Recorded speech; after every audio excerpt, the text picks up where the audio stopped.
आपल्या बांबू हाऊसच्या भिंतींचं काम सुरू झालेलं आहे. आता पुढे काम कशा प्रकारे होतं ते पुढच्या व्हिडिओमध्ये तुम्हाला सर्व काही माहीत पडेल.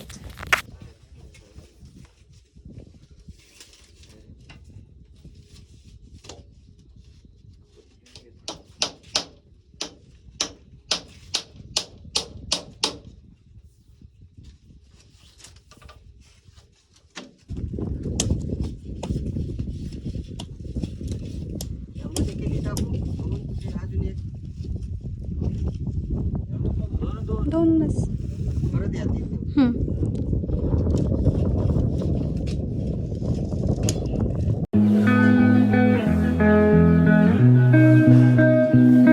नमस्कार, मी जुईली सुधीर पालव. ड्रीम लँड प्रोजेक्ट आहे आपल्या मराठी यूट्यूब चॅनलमध्ये सर्वांचं खूप खूप स्वागत आहे. तर लास्ट व्हिडिओ तुम्ही बघितलात तर बऱ्याच जणांचे मला मेसेजेस आले, बऱ्याच जणांनी माझं कौतुक केलं की तू खूप छान प्रकारे काम करतेस किंवा तू खूप छान घर बनवतेस.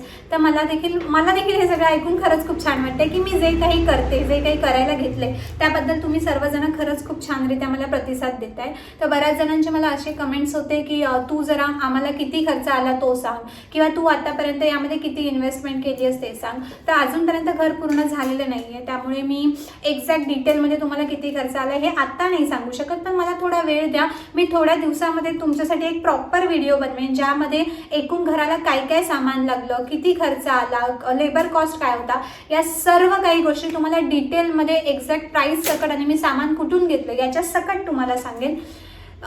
त्याचबरोबर मला आणखीन एक गोष्ट सांगायची की घर बांधताना माझ्याकडून काही छोट्या मोठ्या 1-2 चुका झाल्या आहेत फक्त, त्या देखील मी तुमच्याबरोबर शेअर करेन किंवा मी तुमच्याबरोबर आता शेअर करते.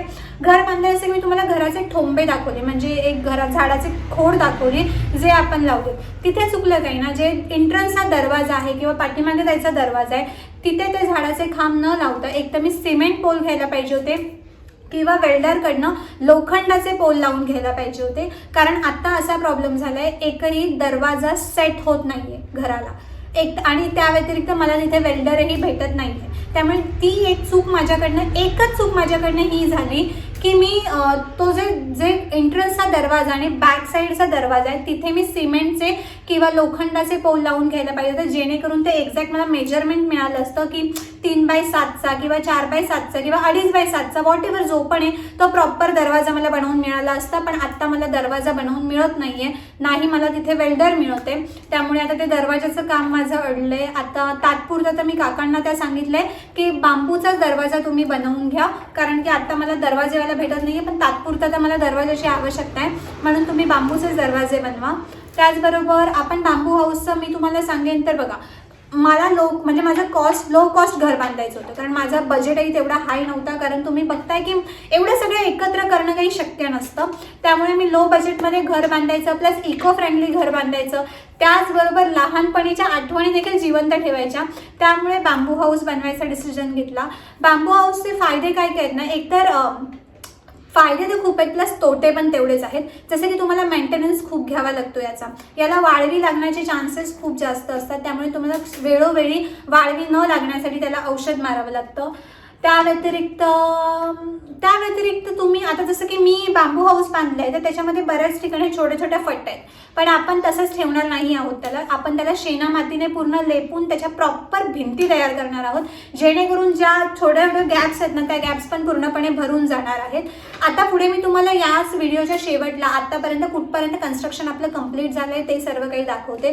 त्याचबरोबर तिथे जे लोक आता आहेत, जे लोक घर बनवतात, त्यांचं खरोखर कौतुक केलं पाहिजे.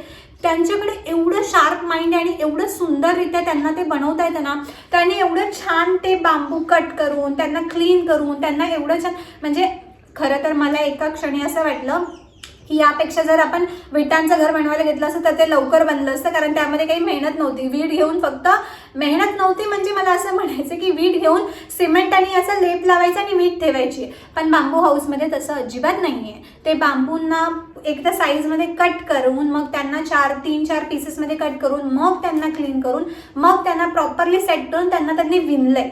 सो ते या व्हिडिओमध्ये मी तुम्हाला दाखवणार आहे एंडला की ते त्यांनी कसं विणलंय ते सगळं. सो टाइम कन्झ्युमिंग प्रोसेस होती, पण थोडी लो कॉस्ट प्रोसेस होती. त्यामुळे मी डिसिजन घेतला की मी बांबू हाऊसच बांधते. त्याचबरोबर पुढचे जे पण काही व्हिडिओज असेल त्यामध्ये तुम्हाला स्टेप बाय स्टेप आपलं घर कसं बनतंय, कुठपर्यंत आलंय, किती बनवलंय.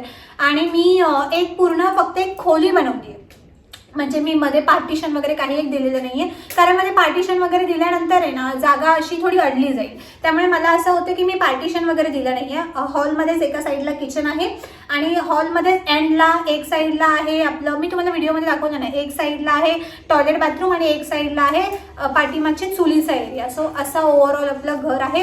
पुढची पडवी आहे, मागची पडवी आहे, साईडने थोडासा एक्स्ट्राचा कोबा ठेवला आहे जेणेकरून म्हणजे आम्हाला चालताना वगैरे डायरेक्ट जमीन नाही मिळावी, थोडासा कोबा घराच्या आजूबाजूने असावा. सो ते सर्व केले. आता पुढे या व्हिडिओमध्ये बघा की मी घर आपलं कुठपर्यंत पोचले ते. तर मागच्या व्हिडिओमध्ये मी घराचं स्ट्रक्चर तुम्हाला दाखवलं. आता पुढे मी तुम्हाला या घराच्या भिंती कशा बनणार आहेत हे दाखवते. आता हे जे काका तुम्हाला दिसत आहेत जे बांबू तोडतायत, तर तो एक्झॅक्ट साईजच्या अकॉर्डिंग घेतलेले ते बांबू आहेत. आपण जेव्हा बांबू विकत घेतले होते तेव्हा 15 ते 20 फुटाचा एक बांबू आपल्याला मिळाला होता. सो त्यातून त्यांनी प्रत्येक भिंतीचं जे मेजरमेंट आहे, कुठली भिंत 6 फुटाची आहे, कुठली 5 फुटाची आहे, कुठली 7 फुटाची आहे, कारण की हे दोन्ही साईडने स्लोपवालं घर आहे, त्यामुळे सिंगल एकाच साईडची कुठचीच भिंत असणार नाहीये. त्यामुळे त्यांनी त्या साईडच्या अकॉर्डिंग पूर्ण बांबू कट करून घेतले. आधी बांबू कट केल्यानंतर त्यांनी पट्ट्या करून घेतल्या, म्हणजे एका बांबूचे 3 ते 4 पीस करून त्यांनी पट्ट्या बनवल्या. पट्ट्या बनवल्यानंतर त्यांनी त्या पट्ट्या व्यवस्थितरित्या साफ वगैरे करून एका साईडच्या अकॉर्डिंग त्या ठेवल्यानंतर आता हे ज्या आडव्या पट्ट्या काका ते ठोकतायत ते ठोकतायत भिंतींच्या एक बोलतो ना, ते जे विणायला घेणार आहेत त्या विणायच्या सपोर्टसाठीच्या त्या आडव्या भिंती आहेत. आता भिंतींसाठी ते आडवे त्यांनी पट्ट्या मारून झाले आहेत. आता ते काका ज्या भिंती आपल्या बांबूच्या पट्ट्यांच्या बनणार आहेत त्या विणायला सुरुवात करतायत. सो हे प्रत्येक भिंतीची साईज किंवा प्रत्येक ह्याचा आकार म्हणजे साईजला वेगळे, म्हणजे हाईट जो काय आहे तो सगळा वेगळा आहे. आता जे काका तिथे विणतायत ते मध्ये एवढी फट ठेवली आहे कारण तिथे आपण खिडकी काढतोय. बांबूच्या स्ट्रक्चरच्या घराला देखील आपण खिडक्या बनवू शकतो. हे मला या काकांकडनंच कळलं, कारण मला आधी असं वाटायचं कसं बनवतील, त्यांना कसं जमेल, हा सर्व विचार करून मी काही त्यांना खिडकीबद्दल सांगितलं नव्हतं. पण नंतर त्यांनीच मला सांगितलं की खिडकी बनवू शकता तुम्ही, आम्ही तुम्हाला खिडकी बनवून देतो. तर आता इथे ते काका विणायला घेतील तेव्हा तुम्ही बघा की एवढं सुंदररित्या त्यांनी विणायला सुरुवात केली ना. विणण्यासाठी त्यांनी फक्त तो एक प्लास्टिकचा धाग्याचे बंडल येतात मोठेच्या मोठे, ते त्यांना लागले. त्याबरोबर साईडच्या अकॉर्डिंग त्यांनी त्या बांबूच्या पट्ट्या बनवून घेतल्या. आता जेव्हा बांबूच्या पट्ट्यांच्या मध्ये म्हणजे जेव्हा त्यांना फटी द्यायच्या होत्या खिडकीसाठी, सो त्याच्यामध्ये वरच्या पट्ट्या छोट्या साईजच्या वेगळ्या, खालच्या पट्ट्या छोट्या साईजच्या वेगळ्या, त्यानंतर मध्ये पूर्ण अख्खी 5-1 फुटाची लागणारी पट्टी वेगळी, अशी प्रॉपर मेजरमेंट घेऊन त्यांनी पूर्ण सगळं बनवायला सुरुवात केली. अरे आता इथून त्यांनी बघा बांधायला सुरुवात केलेली आहे. ते कशा प्रकारे विणतायत ते तुम्ही बघून घ्या. कधी पुढे काळी तुम्हालाही कधी इच्छा असेल किंवा तुम्हाला स्वतःला हे अशा टाईपचं काहीतरी कंपाऊंड वगैरे बनवायचं असेल घराला आजूबाजूने, तरीही खूप सोप्या पद्धतीने तुम्ही बनवू शकता. फक्त एवढंच आहे की बांबूच्या पट्ट्यांचं कटिंग करणं खूप अवघड आहे. बांधणं एवढं अवघड नाही वाटलं मला, पण ते प्रॉपर कटिंग करून त्या पट्ट्या साफ करून वगैरे बनवणं हे खरंच खूप अवघड आहे. म्हणजे आपल्यासाठी आपण एवढ्या इझिली या सर्व गोष्टी नाही करू शकत जेवढ्या इझिली ते लोक करू शकतात, कारण ते लिटरली ट्रेन आहे त्यामध्ये असं म्हणू शकता तुम्ही.